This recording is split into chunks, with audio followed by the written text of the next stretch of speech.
Je me souviens, quand j'ai été nommé, je suis venu vous solliciter. Et vous m'avez bien accueilli en me promettant même de vous approprier le processus de la réconciliation. Ça fait bientôt 1 an, 3 ou 4 mois qu'on a eu cette rencontre.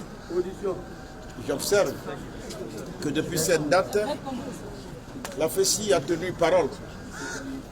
Parce que de plus en plus, nous assistons à un syndicalisme responsable en milieu universitaire, il faut le saluer. Et je suis venu vous féliciter pour cette façon de pacifier la lutte syndicale et de la rendre plus responsable. Quand quelqu'un fait de bonnes choses, qu'il fait des efforts, il faut le lui reconnaître et il faut le féliciter.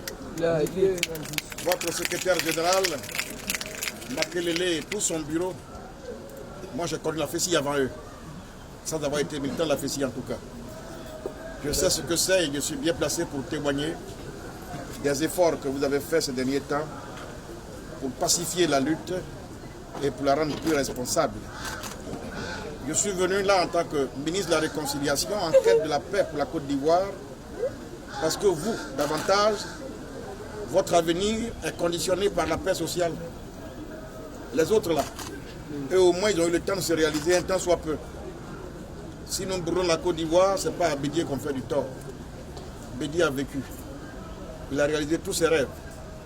Si on brûle la Côte d'Ivoire, ce n'est pas à Babo qu'on fait du tort. Babo a vécu. Il a réalisé tous ses rêves. Si on brûle la Côte d'Ivoire, ce n'est pas au président Ouattara qu'on fait du tort. Ouattara a vécu. Il a aussi réalisé tous ses rêves. Et si on brûle la Côte d'Ivoire, c'est d'abord à vous qu'on fait du tort. Nous qui sommes dans un âge, dans une situation intermédiaire, n'avons pas intérêt à ce que la Côte d'Ivoire brûle. Parce que nous voulons vous laisser à vous et à ceux qui arrivent après vous une Côte d'Ivoire beaucoup plus costaud, plus solide que celle que vous pouvez à laisser.